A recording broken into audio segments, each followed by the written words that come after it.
We're joined from Ramallah by the writer and political researcher Tamara Haddad. Welcome to Qnews, Ms. Haddad. And let me first ask you, is it possible to reach a ceasefire agreement in Gaza within the coming days?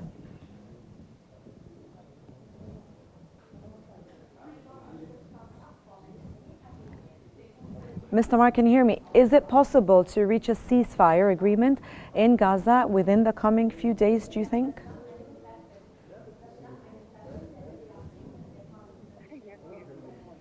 Greetings to you and your viewers. In fact, right now, there is a path of negotiation in which the obstacles that are still remaining are being tackled. And I'm talking about the hostage release issue, specifically the Israeli hostages that are still captivated in Gaza. In fact, in Hamas, it appears that they do not have enough capacity to gather information or to take inventory of the hostages that are still alive or those who have died. In fact, it seems that there is no connection between the external leadership of Hamas and the internal leadership in the Gaza Strip. And so it seems that Hamas does not really have credible information regarding hostage release and their numbers. As well, there is a pending issue regarding Palestinian hostages. And there is a lot of discord whether they are going to be taken out of Gaza to Iran or where they are going to be taken. But Ms. Haddad, in fact, why do you think, though, the occupation has intensified its attacks lately on the Gaza Strip recent days?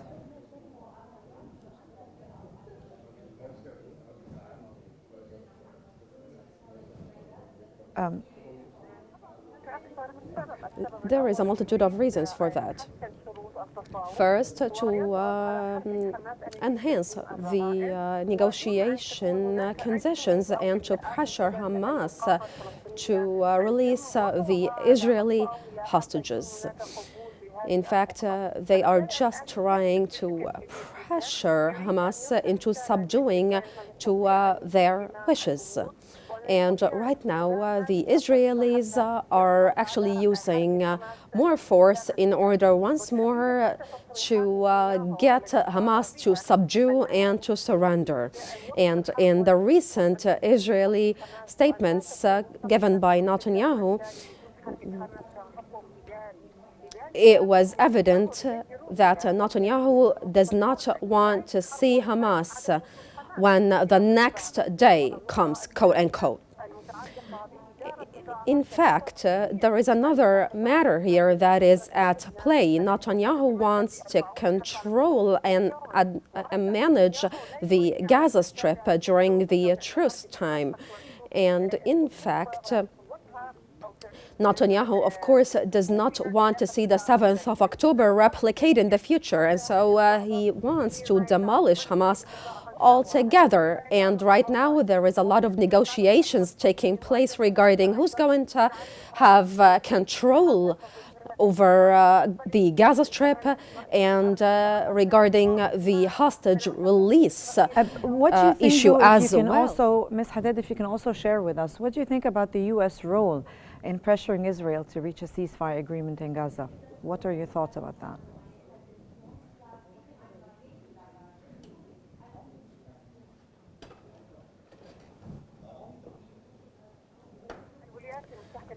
So first of all, the United Nations, if we're talking about the new administration or the old administration,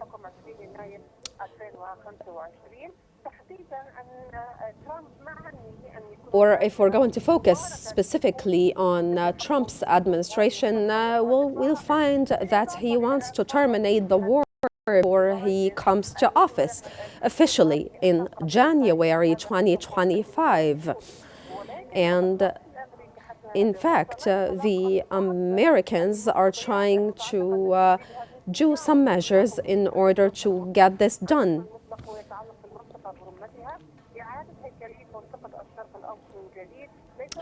But in fact, the Israelis are still trying to remap the Middle East regarding or regardless of what the United States is doing or is attempting to do. And in fact, Israel just wants to have absolute victory.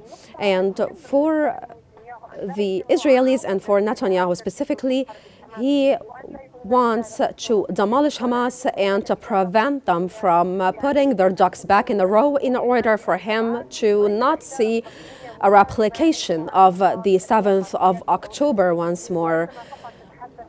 And, Israel keeps on maintaining its offensives and keeps on impeding the entry of humanitarian aid. But right now, the Americans are trying to reach a comprehensive agreement in order to release all hostages from both sides. But the Israelis are not really cooperating. And what do you think maybe about Sweden's decision to stop funding the UNRWA? What are your thoughts regarding that?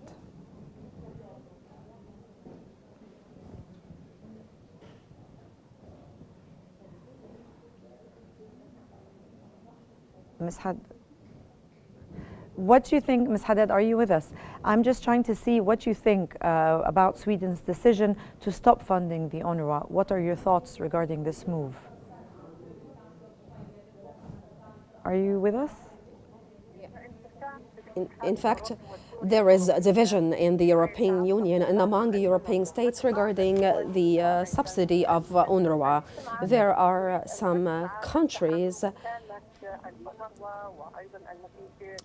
that want to keep on fund the UNRWA because of its major role it plays in supporting refugees. But right now, we see other European countries that are not really on board with that. And so we find right now some European countries refraining from subsidizing the UNRWA. And the Palestinians, whether in the West Bank or in the Gaza Strip, they are all in dire need of an agency to cater for their basic needs as refugees, internally displaced persons right now. In fact, the life of Palestinians is predicated fundamentally upon the existence of the UNRWA. And so this decision, of course, is an arbitrary one, and it means that the UNRWA is going to terminate all its tasks and its mandate in the Palestinian territories. In fact, right now, once more, we have a catastrophic condition in the Gaza Strip. And so this decision needs to be reconsidered and looked into once more, because the UNRWA is providing a lot of humanitarian aid to the Palestinian people and providing a lot of educational needs, as well provides a lot of basic commodities to the Palestinians. And so this decision needs to be reconsidered away from all diplomatic or political discords. That was the writer and political researcher from Ramallah, Tamara Haddad. Thank you so much for your insights, Ms. Haddad, for sharing it with us on Q News.